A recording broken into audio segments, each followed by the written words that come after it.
ਆਓ ਹੁਣ ਅੱਖਾਂ ਬੰਦ ਕਰਕੇ ਸਾਹ ਦੀ ਵਿਧੀ ਤੇ ਧਿਆਨ ਲਗਾਉਂਦੇ ਹਾਂ। ਮੇਰਾ ਆਪਣਾ ਅਧਿਆਤਮਿਕ ਅਭਿਆਸ ਕਹਿੰਦਾ ਹੈ ਕਿ ਇਹ ਇੱਕ ਬਹੁਤ ਸ਼ਕਤੀਸ਼ਾਲੀ ਮੰਤਰ ਹੈ। ਅੱਖਾਂ ਬੰਦ ਕਰਕੇ ਸ਼ੁਰੂ ਕਰਦੇ ਹਾਂ।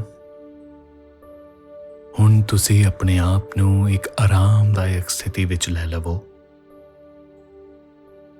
ਕਿਸੇ ਵੀ ਚੀਜ਼ ਨੂੰ ਧਿਆਨ ਨਾ ਭਟਕਾਉਣ ਦਿਓ।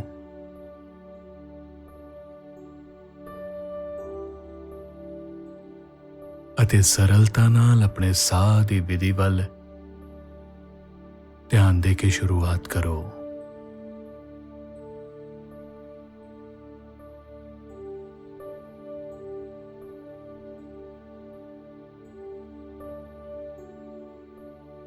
ਧਿਆਨ ਦਿਓ ਕਿ ਤੁਹਾਡਾ ਸਾਹ ਕਿਵੇਂ ਚੱਲ ਰਿਹਾ ਹੈ। ਜਦੋਂ ਸਾਹ ਅੰਦਰ ਲੈਂਦੇ ਤੇ ਬਾਹਰ ਛੱਡਦੇ ਹੋ।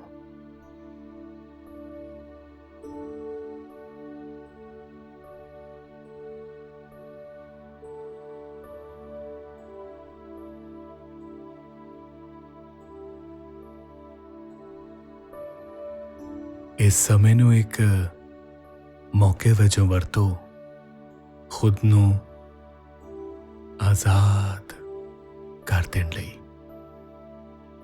ਉਹਨਾਂ ਸਾਰੀਆਂ ਚੀਜ਼ਾਂ ਨੂੰ ਛੱਡ ਦਿਓ ਜੋ ਤੁਸੀਂ ਸਾਰਾ ਦਿਨ ਕਰਦੇ ਹੋ ਅਤੇ ਨਾਲ ਹੀ ਸਾਰੀ ਚਿੰਤਾਵਾਂ ਛੱਡ ਦਿਓ। ਬਸ ਆਪਣੇ ਆਪ ਨੂੰ ਆਰਾਮਦਾਇਕ ਪਲ ਦਿਓ। ਹਰ ਵਾਰ ਜਦੋਂ ਤੁਸੀਂ ਸਾਹ ਲੈਂਦੇ ਹੋ, ਇਸ ਨੂੰ ਇੱਕ ਮੌਕੇ ਵਜੋਂ ਵਰਤੋ, ਆਪਣੇ ਵਿਅਸਤ ਦਿਨ ਵਿੱਚੋਂ ਸਕੂਨ ਅਤੇ ਸਥਿਰਤਾ ਦੀ ਤਲਾਸ਼ ਕਰਨ ਲਈ।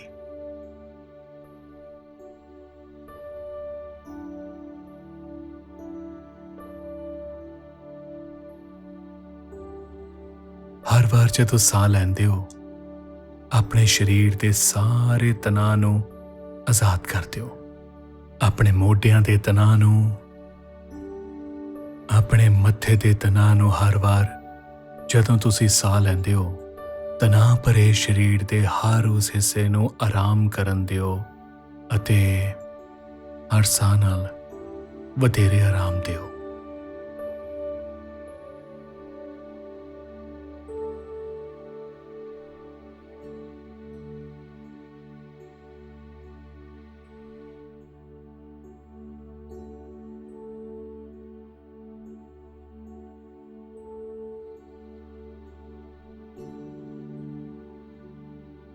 ਸ਼ੁਰੂਆਤ ਵਿੱਚ ਅਸੀਂ ਕੁਝ ਵੀ ਪ੍ਰਾਪਤ ਕਰਨ ਦੀ ਕੋਸ਼ਿਸ਼ ਨਹੀਂ ਕਰ ਰਹੇ। ਜਿਵੇਂ ਕਿ ਤੁਸੀਂ ਕਦੇ ਲੇਟ ਕੇ ਆਰਾਮ ਕਰ ਰਹੇ ਹੋਵੋ, ਨਿੱਘੀ ਧੁੱਪ ਵਿੱਚ ਜਦੋਂ ਤੁਸੀਂ ਬੀਚ ਤੇ ਗਏ ਹੋਵੋ, ਉੱਥੇ ਲੇਟ ਕੇ ਤੁਸੀਂ ਕੁਝ ਵੀ ਪ੍ਰਾਪਤ ਕਰਨ ਦੀ ਕੋਸ਼ਿਸ਼ ਨਹੀਂ ਕਰਦੇ। ਵਾਸਤਵ ਵਿੱਚ ਤੁਸੀਂ ਤਣਾਅ ਦੂਰ ਕਰਨ ਦੀ ਕੋਸ਼ਿਸ਼ ਕਰ ਰਹੇ ਹੁੰਦੇ ਹੋ। ਬਸ ਲੇਟ ਕੇ ਉਸ ਪਲ ਦਾ ਆਨੰਦ ਮਾਣ ਰਹੇ ਹੁੰਦੇ ਹੋ।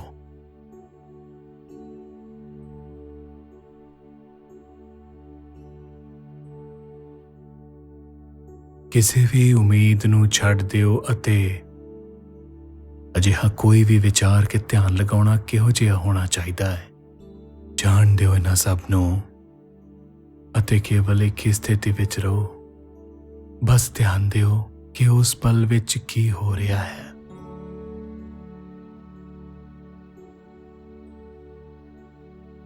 ਉਹ ਮਹਿਸੂਸ ਕਰਦੇ ਹੋ ਜੋ ਉਦੋਂ ਕਰਦੇ ਹੋ।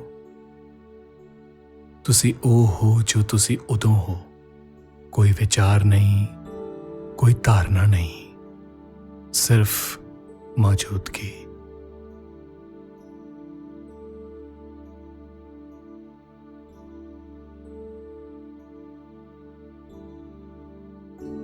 ਨਾ ਕੋਈ ਅਤੀਤ, ਨਾ ਭਵਿੱਖ, ਸਿਰਫ ਹੁਣ ਦਾ ਉਹ ਪਲ।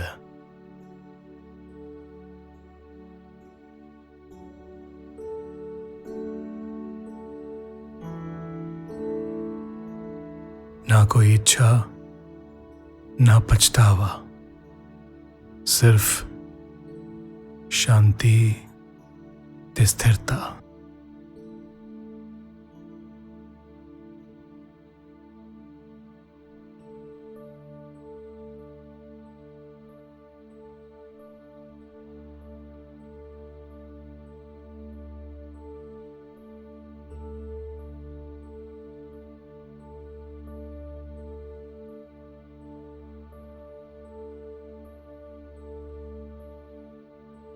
ਇਸ ਗੱਲ ਨੂੰ ਜਾਣੋ ਕਿ ਜਿਸ ਸਰੀਰ ਵਿੱਚ ਤੁਸੀਂ ਰਹਿੰਦੇ ਹੋ ਤੁਹਾਨੂੰ ਤੋਹਫੇ ਵਜੋਂ ਮਿਲਿਆ। ਇਹ ਤੁਹਾਡਾ ਨਹੀਂ ਹੈ, ਨਾ ਹੀ ਇਸ ਨੂੰ ਤੁਸੀਂ ਬਣਾਇਆ ਹੈ। ਇਹ ਸਿਰਫ ਕੁਝ ਅਜਿਹਾ ਹੈ ਜੋ ਤੁਹਾਡੇ ਲਈ ਇੱਕ ਕਰਜ਼ਾ ਹੈ, ਜੋ ਤੁਸੀਂ ਉਧਾਰ ਲਿਆ ਹੈ। ਇੱਥੋਂ ਤੱਕ ਕਿ ਜੋ ਸਾਹ ਤੁਸੀਂ ਲੈ ਰਹੇ ਹੋ ਉਹ ਵੀ ਤੁਹਾਡੇ ਨਹੀਂ। ਇਹ ਸਮਝੋ, ਉਹ ਸਾਰੀਆਂ ਚੀਜ਼ਾਂ ਜੋ ਤੁਸੀਂ ਮੰਨਦੇ ਹੋ ਮੇਰੀਆਂ ਹਨ, ਉਹ ਚੀਜ਼ਾਂ ਜੋ ਤੁਹਾਨੂੰ ਵਿਸ਼ਵਾਸ ਦਿਵਾਉਂਦੀਆਂ ਕਿ ਤੁਸੀਂ ਉਹ ਸਭ ਹੋ, ਉਹ ਸ਼ੁਰੂ ਤੋਂ ਹੀ ਕਦੇ ਤੁਹਾਡੀਆਂ ਨਹੀਂ ਸਨ। ਇਹ ਸਮਝੋ ਕਿ ਭਾਵੇਂ ਉਹ ਤੁਹਾਡੇ ਕੋਲ ਨੇ ਪਰ ਤੁਹਾਡੀਆਂ ਨਹੀਂ ਹਨ।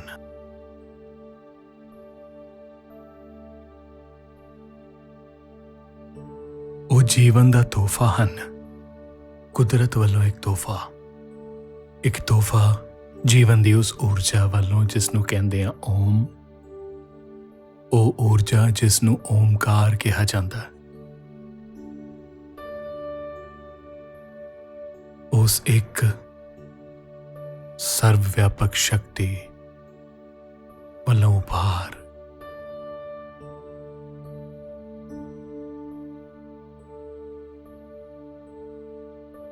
ਤੁਸੀਂ ਜਿੰਨੀ ਡੂੰਘਾਈ ਵਿੱਚ ਜਾਓਗੇ ਤੁਹਾਨੂੰ ਅਹਿਸਾਸ ਹੋਵੇਗਾ ਕਿ ਤੁਹਾਡੇ ਖਿਆਲ ਵੀ ਤੁਹਾਡੇ ਆਪਣੇ ਨਹੀਂ ਹਨ।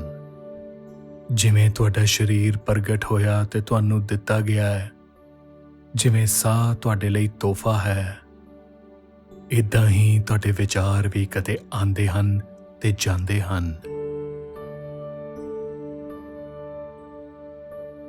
ਤੁਸੀਂ ਆਪਣੇ ਵਿਚਾਰਾਂ ਬਾਰੇ ਜਾਗਰੂਕ ਹੋ, ਪਰ ਵਿਚਾਰ ਵੀ ਤੁਹਾਡੇ ਨਹੀਂ ਹਨ।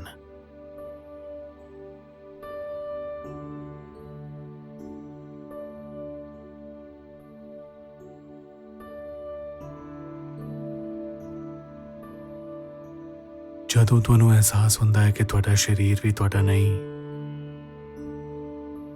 ਇੱਕ ਤੋਹਫਾ ਹੈ, ਤੁਹਾਡੇ ਸਾਹ ਤੁਹਾਡੇ ਨਹੀਂ, ਇੱਕ ਤੋਹਫਾ ਹੈ, ਇਹ ਮਨ ਤੁਹਾਡਾ ਨਹੀਂ ਹੈ, ਇੱਕ ਤੋਹਫਾ ਹੈ। ਜਦੋਂ ਸਭ ਕੁਝ ਜੋ ਤੁਸੀਂ ਸਮਝਦੇ ਹੋ ਕਿ ਤੁਹਾਡੀ ਸਥਿਤੀ ਹੈ, ਜਦੋਂ ਅਹਿਸਾਸ ਹੁੰਦਾ ਹੈ ਕਿ ਇਹ ਵੀ ਤੋਹਫੇ ਹਨ, ਇੱਕੋ ਚੀਜ਼ ਰਹਿ ਜਾਂਦੀ ਹੈ, ਤੁਹਾਡੇ ਅੰਦਰ ਦੀ ਇੱਕ ਚੇਤਨਤਾ ਦੀ ਮੌਜੂਦਗੀ ਅਤੇ ਜਾਗਰੂਕਤਾ, ਜਿਨ੍ਹਾਂ ਤੇ ਤੁਹਾਡੇ ਮਨ ਨੇ ਲਿਖਿਆ ਹੈ ਕਿ ਉਹ ਮੈਂ ਹਾਂ, ਮੈਂ ਹੀ, ਮੇਰੇ ਹੋਣ ਦਾ ਅਹਿਸਾਸ, ਮੇਰੇ ਆਪਣੇ ਮਨ ਦੇ ਅੰਦਰ ਮੇਰੇ ਹੋਣ ਦੀ ਜਾਗਰੂਕਤਾ, ਉਹ ਮੌਜੂਦਗੀ ਵੀ, ਚੇਤਨਾ, ਜਾਗਰੂਕਤਾ, ਉਹ ਵੀ ਤੁਹਾਡੀ ਨਹੀਂ ਹੈ। ਇਹ ਵੀ ਕੁਝ ਅਜਿਹਾ ਨਹੀਂ ਹੈ ਜੋ ਕਿ ਤੁਸੀਂ ਬਣਾਇਆ ਹੈ, ਜਿਸ ਨੂੰ ਤੁਸੀਂ ਸ਼ੁਰੂ ਕਰਦੇ ਹੋ, ਜਿਸ ਨੂੰ ਤੁਸੀਂ ਖਤਮ ਕਰ ਸਕਦੇ ਹੋ, ਜਿਸ ਨੂੰ ਤੁਸੀਂ ਹਟਾ ਸਕਦੇ ਹੋ। ਜਿਵੇਂ ਤੁਹਾਡਾ ਸਾਹ ਅਨਿਸ਼ਚਿਤ ਹੈ, ਇਸ ਤਰ੍ਹਾਂ ਤੁਹਾਡੀ ਚੇਤਨਾ ਵੀ ਅਨਿਸ਼ਚਿਤ ਹੈ। ਇਹ ਉੱਥੇ ਹੈ, ਭਾਵੇਂ ਤੁਸੀਂ ਇਸ ਨੂੰ ਧਿਆਨ ਵਿੱਚ ਰੱਖੋ ਜਾਂ ਨਾ, ਤੁਹਾਨੂੰ ਪਸੰਦ ਹੋਵੇ ਜਾਂ ਨਾ ਹੋਵੇ, ਇਹ ਉੱਥੇ ਹੀ ਹੈ।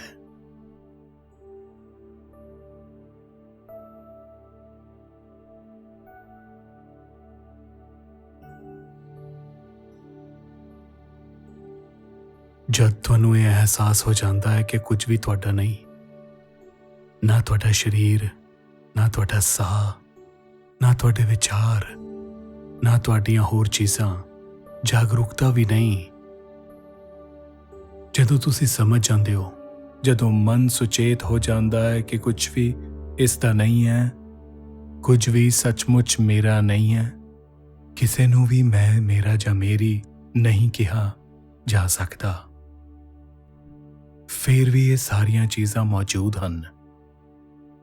ਅਸੀਂ ਸਿਰਫ ਸਮਰਪਣ ਕਰ ਸਕਦੇ ਹਾਂ ਇਹ ਚੀਜ਼ਾਂ ਉਸ ਨੂੰ ਜਿਸ ਨੇ ਉਹਨਾਂ ਨੂੰ ਬਣਾਇਆ ਹੈ, ਜਿਸ ਨੂੰ ਕਿਹਾ ਗਿਆ ਹੈ ਸਰਵ ਵਿਆਪਕ ਸ਼ਕਤੀ, ਓਮ, ਓਮਕਾਰ, परमात्मा ਜਾਂ ਬ੍ਰਹਮਾ ਪਰਮ ਏਕਤਾ।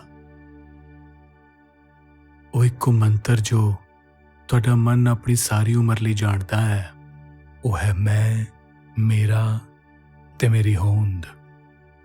ਅਤੇ ਹੁਣ ਗੁਰੂ ਦੇ ਉਪਦੇਸ਼ ਨਾਲ ਅਸੀਂ ਉਸ ਰੋਜ਼ਾਨਾ ਦੁਹਰਾਉ ਨੂੰ ਬਦਲ ਰਹੇ ਹਾਂ। ਮੈਂ ਦੇ ਹਰ ਰੋਜ਼ ਦੇ ਸਿਮਰਨ ਨੂੰ ਅਸੀਂ ਹੁਣ ਸਮਝ ਗਏ ਹਾਂ ਕਿ ਮੈਂ ਕੁਝ ਵੀ ਨਹੀਂ ਹੈ, ਸਭ ਕੁਝ ਤੇਰਾ ਹੈ, ਸਭ ਕੁਝ ਤੂੰ ਹੀ ਹੈ। ਇਹ ਸਰੀਰ ਤੂੰ ਹੈ, ਇਹ ਮਨ ਵੀ ਤੂੰ ਹੈ, ਇਹ ਸਾਹ ਤੂੰ ਹੈ, ਮੇਰੇ ਅੰਦਰ ਇਹ ਚੇਤਨਾ ਵੀ ਤੂੰ ਹੀ ਹੈ। ਤੁਹਾਡਾ ਇੱਕ ਹੀ ਮੰਤਰ ਰਹਿ ਗਿਆ ਕਿ ਇਹ ਸਭ ਤੁਮ ਹੀ ਹੋ,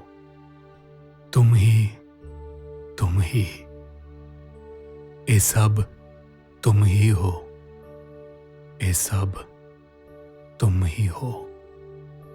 ये मन तू है, ये मेरे होण दा एहसास मैं नहीं हाँ, मेरा एहसास भी असल विच तुम ही हो। मैं दी इस भावना दा समर्पण कर दिओ। ਦੇਹ ਦੀ ਮਲਕੀਅਤ ਨੂੰ ਛੱਡ ਦਿਓ, ਸਮੱਸਿਆਵਾਂ ਦੀ ਮਲਕੀਅਤ ਨੂੰ ਛੱਡ ਦਿਓ, ਬੰਧਨਾਂ ਨੂੰ ਛੱਡ ਦਿਓ। ਮੈਂ ਮੇਰਾ ਦੀ ਮਲਕੀਅਤ, ਆਪਣੀ ਹੋਂਦ ਦੀ ਭਾਵਨਾ ਛੱਡ ਦਿਓ। ਇਹ ਮੈਂ, ਇਹ ਮੇਰਾ। ਮਹਿਸੂਸ ਕਰੋ ਕਿ ਸਭ ਕੁਝ ਤੁਸੀਂ ਹੋ। ਇਹ ਹੀ ਟੀਚਾ ਹੈ ਤੁਹਾਡੀ ਭਗਤੀ ਦੇ ਜਾਪੂ ਸਿਮਰਨ ਦਾ, ਪਿਆਰ ਨਾਲ ਛੱਡਣ ਅਤੇ ਸਮਰਪਣ ਦਾ, ਜੋ ਕਿ ਤੁਹਾਡਾ ਕਦੇ ਸੀ ਹੀ ਨਹੀਂ। ਇਹ ਸਭ ਤੂੰ ਹੈ, ਇਹ ਸਭ ਤੇਰੀ ਹੀ ਮਿਹਰ ਹੈ। ਇਹ ਤੂੰ ਹੈ, ਇਹ ਤੇਰੀ ਮਿਹਰ ਹੈ।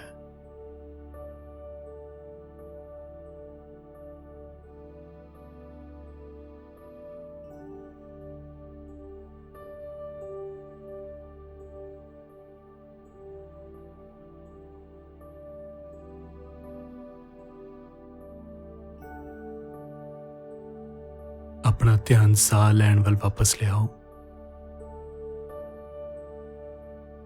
अपनी अंदरूनी थां दी उत्तमता वाल ध्यान दिओ।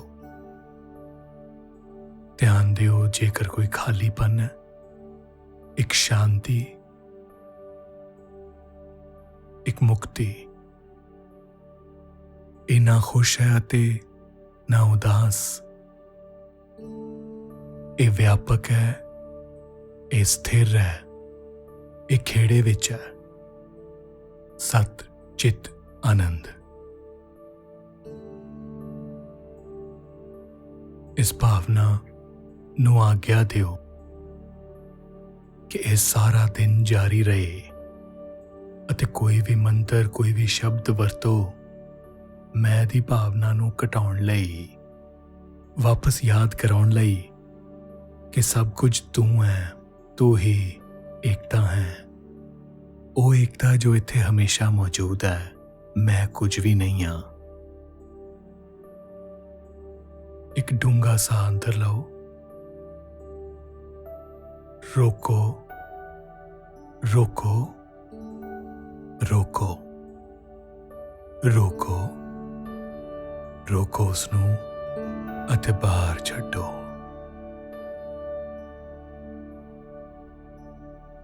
ਜਦੋਂ ਤਿਆਰ ਹੋਵੋ, ਖੁਦ ਨੂੰ ਵਾਪਸ ਲਿਆਓ, ਅੱਖਾਂ ਖੋਲੋ।